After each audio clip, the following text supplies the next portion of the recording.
历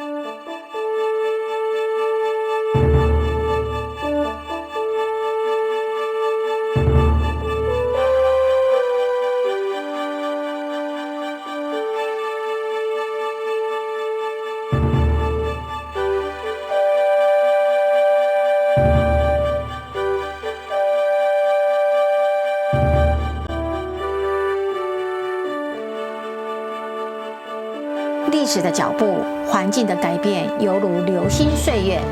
先民漂洋过海，开山辟地，辛劳困顿，历历在目。乡土博画家余秀雄画出他生命记忆的一幕幕，正是这些消失地平线的乡土风情画。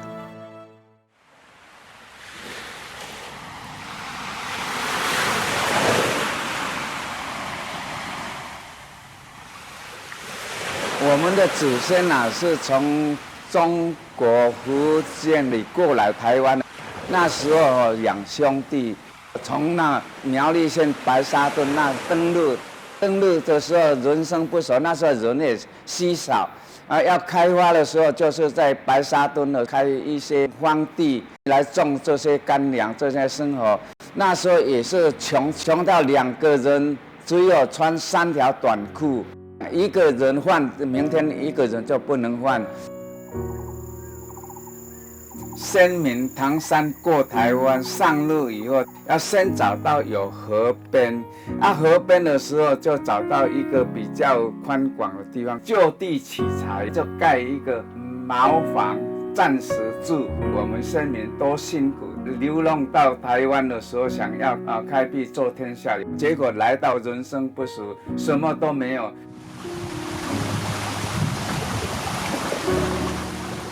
那时候我阿公搬到我们新竹县新埔镇那石头坑那里住，那时候都是很穷嘛，穷到我的祖母想过日子不能过，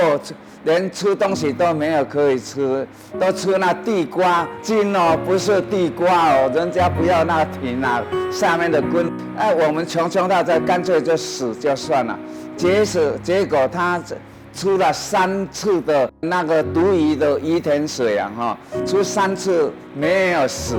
他说为什么千人死万人死？为什么我命那么苦，怎么出不会死？结果慢慢的时候，我父亲跟伯父这些慢慢长进，租一些田来在苗栗院里开垦的。所以跟我们讲，我们就慢慢的听起来，就慢慢的收集这个资料，慢慢的累积，一直累积，才有一串的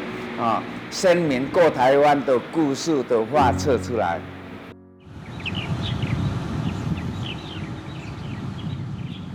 我们以前的人是穷到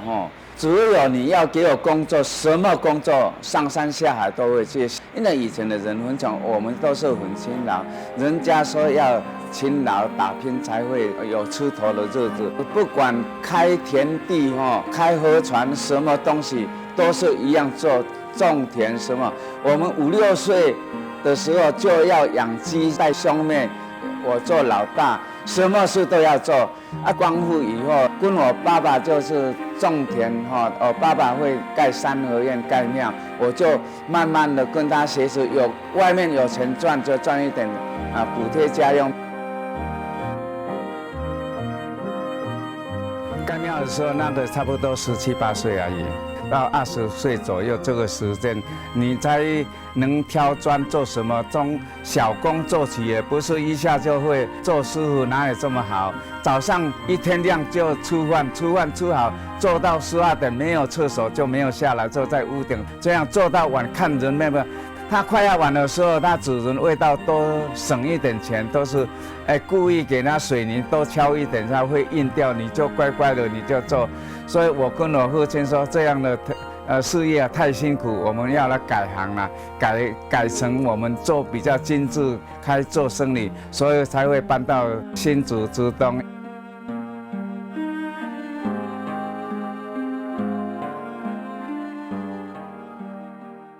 大家说搬屋搬家什么东西，很多的东西其实我们租人家房屋也是搬家，自己买房屋也是搬家。家怎么会可以搬走呢？这一幅画是我们台湾早期日本时代到中国政府接管前后的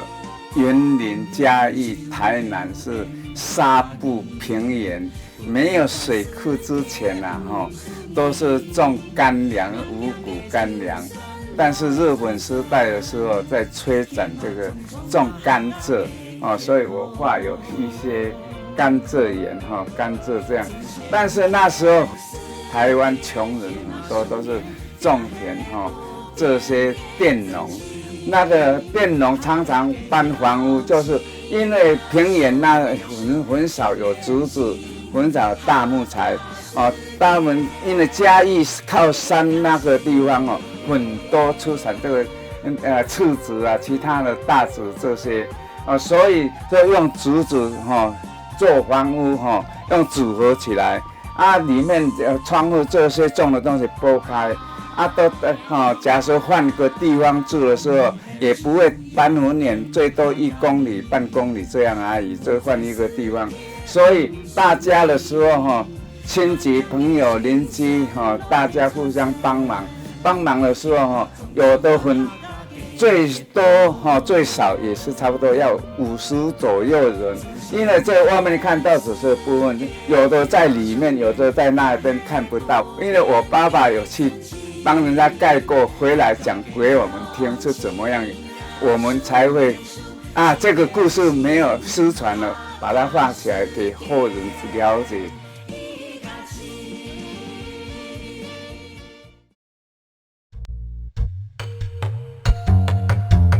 从竹东山区到横山，桥是以藤条和木头搭建。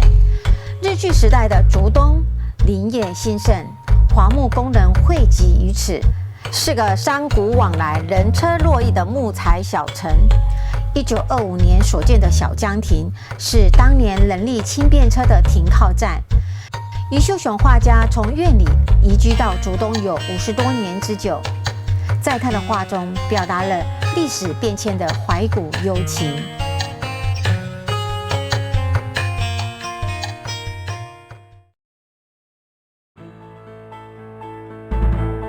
这个火焰山日本时代那时候里面好像都是没有人进去过，都是有活动有一个白猴，但是没有常常出来，有时候有会出来给人家看到。但是这些猴有一层的猴很捉弄人家一般的百姓恨死他不得，咬牙齿这样。因为那个旁边河边以前水还没到那边去，还有很多空地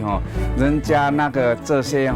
去种地瓜啦，种那个花生啦，种黄瓜啦，他们白天抓不到他，看不到他，他晚上他就出来的时候，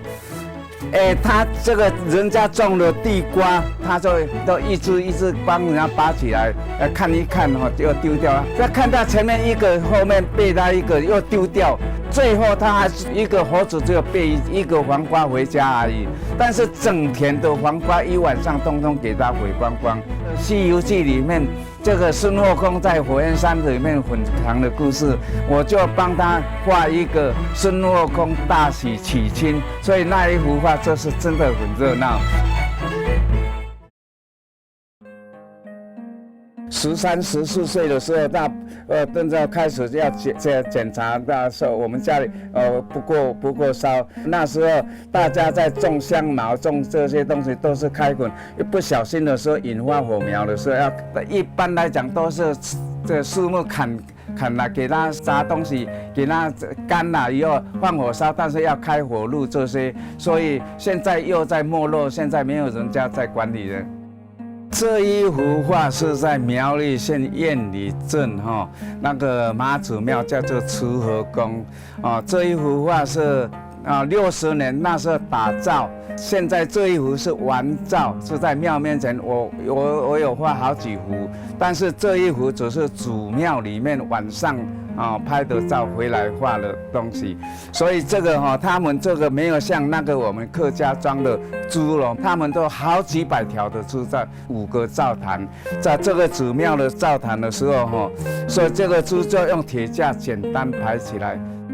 这些现在这个地方已经消失，早就几十年前就盖成房屋。这一条溪的时候，在这里有一个水坝，水坝的时候流到那有一个打油车间的水车的榨油了，榨油间榨米间这些水个没有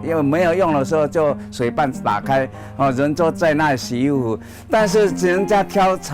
这个重的东西用磬子，早期用这个磬子磬，但是你要磬子都会动，会这些，就是绑在这个四肢上的绳子挂起来，你挂上去人就走开的时候，它是磬几斤不会动。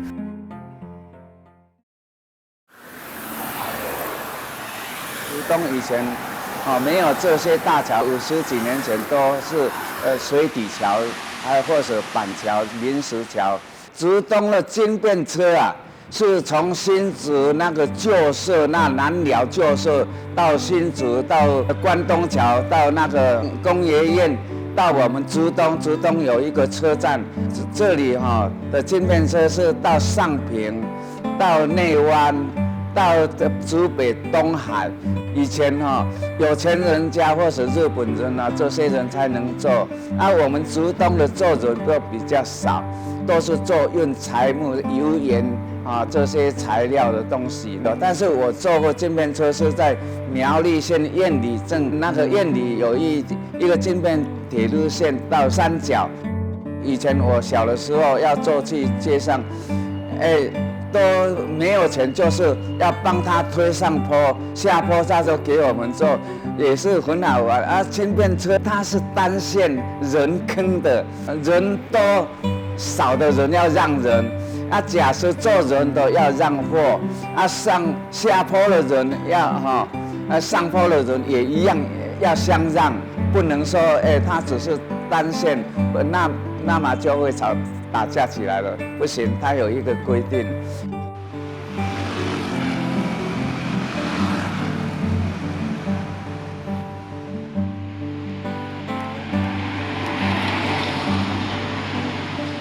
以前那个保存100多年的小江艇，说要拆霸占到大陆，我又给他画几幅，结果媒体都给他宣扬，现在还保存。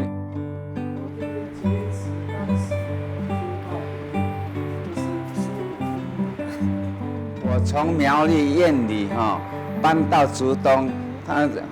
来已经50多年。我家是在它的对面，都是田。以前的佃农很多，连我祖先都是有他的佃农一份这里的不管做香做戏做好事什么东西年节，都是一大堆的佃农来帮他忙。等到我1992年开始有画画，我就第一想到就是这里施家武功堂的望族做人很好善心。以前很多乞丐都到他们这里来取东西、取钱、取要饭的吃的东西，所以才会画他2幅善施老妈妈的画像在里面也是感恩这个施家非常的做人善良非常好。人家骂人说你这个小孩这么懒惰，去跟人家背这个竹竿以前这个舀的饭这些东西都是装在里面，以前也没有什么塑胶，也没有什么桶，都是用麻竹的那个空洞的东西，可以装饭装东西。这个是为什么他会拉一只竿？以前人真正乞丐可怜，他是眼睛瞎或者残障这些才有在做乞丐。这个后面背的是草席。去到哪里屋檐下或是庙里去到哪里睡到哪里一到处流浪，真是可怜。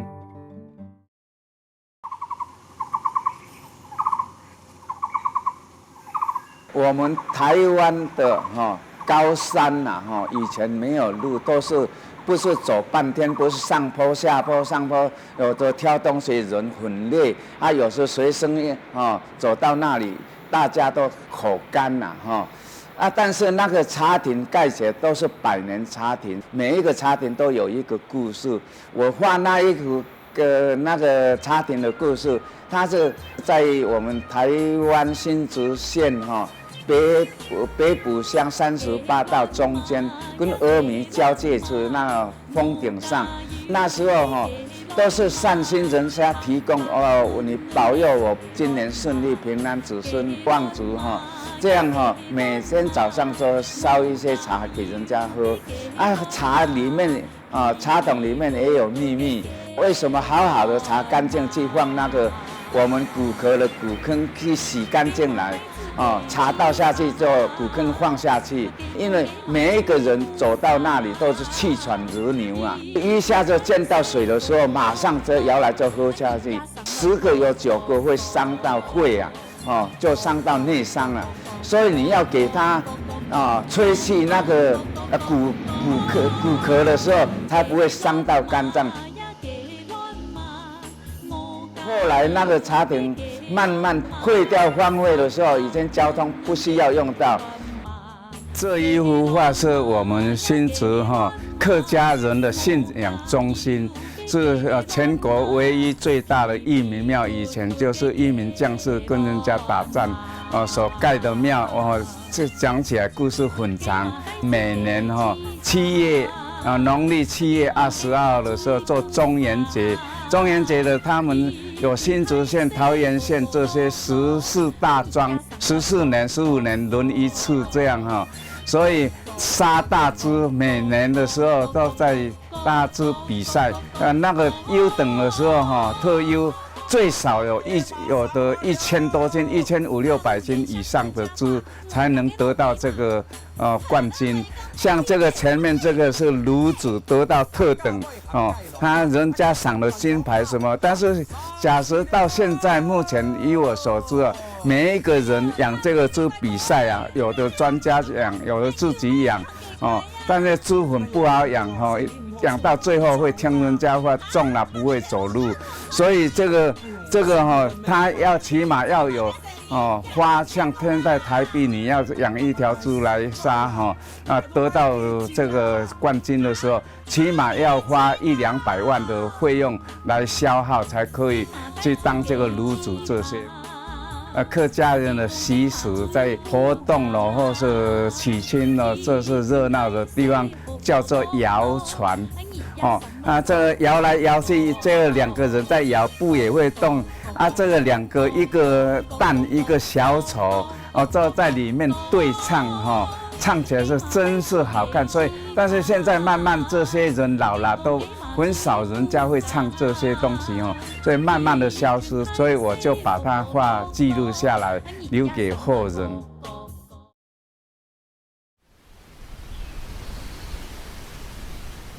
日据时代，台湾蔗农被压迫剥削，日军强行带走农人赖以为生的牛，被列管编号抓去当军牛，这都是帝国殖民下的辛酸无奈。日本美国在打战到最后的时候，不管你长谷了，不管控制台湾的粮食，或者交金牛交畜生这些做军用品我们都帮我的哥哥还台资叫做金资粮以前的时候禁止杀猪像我们的伯父跟我爸爸养了很多猪。但是为什么养不大？但人家会去报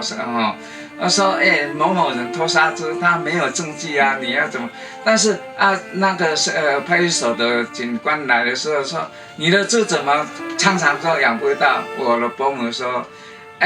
人都没有可以吃了，怎么猪会大呢？哪有这样的事？但是偷杀猪是怎么样杀？就找一些小猪回来。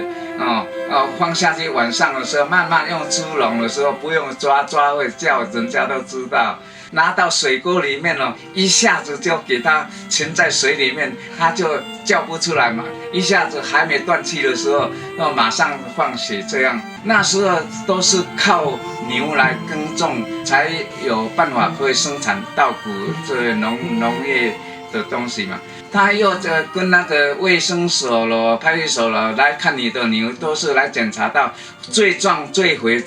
最有力的牛。那农人给他抓去是可怜惨兮兮那些牛他来看好就是做记号，什么时候他就用官兵来强制押去做军牛，杀给那个打仗的军人吃嘛。以前日本人政府的时候重视甘蔗，种的甘蔗种去给会社工厂给他制糖，他多种凭他良心去这，自己种的甘蔗还不能吃，给他抓到的时候还要给他打回，给他修理，是这些你看他是跟那个警察跟那个保安这些人在，我们自己种的甘蔗也不能吃，就是种的东西全部要交给政府。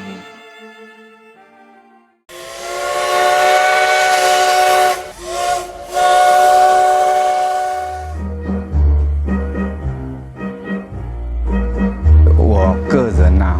从小也有种过甘蔗，对这甘蔗做糖我很有兴趣。从甘蔗栽培怎么样种山坡地或是田里面种的东西从种甘蔗开始的时候就一直从人工小型的家里工厂做黑糖、红糖这样开始，到比较大型一点就用水利的工厂，这个也是不算大的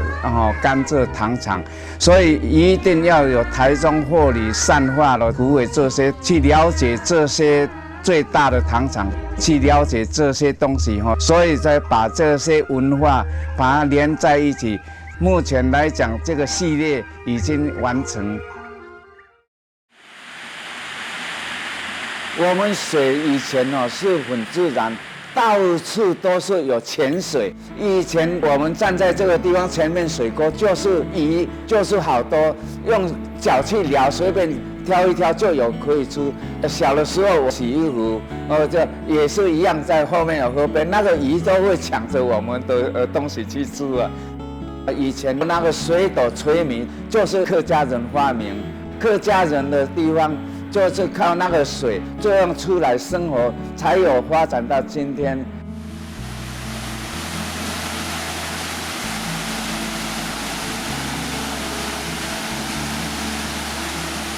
以前小的时候也是挑米出去给它磨米，这个一机一个走铁身可以带动整个工厂运转。当初我们早期水量很多的时候，就是用这一个水车带动。水车带动要动，要快要慢，是从这一个开关，水关大关小它自然而然车子就转快转慢。这个构图一张图就画3个主机。第一，水车没有水的时候就是用这个一个插油的发动机发动机假设又没有在动的时候，还有现在有马达马达在带动马达也一样，这一个也是要画一个空轮。稻谷系列最大幅就是这一幅。以前手工不管土龙什么怎样磨，还是要最后走到这里来，最大的机器在运转，又最省钱。乡土博画家余秀雄致力于历史还原的写实画作，让后人感触客家族群的精神，再现先民的智慧，见证过往今来的河川桥梁、稻作农耕生活文化。为什么我会保存这个东西？每一个画作我画的不是跟人家比高低，就是有一个故事我才会去画它留给后代子孙，宣扬我们台湾好美的文化。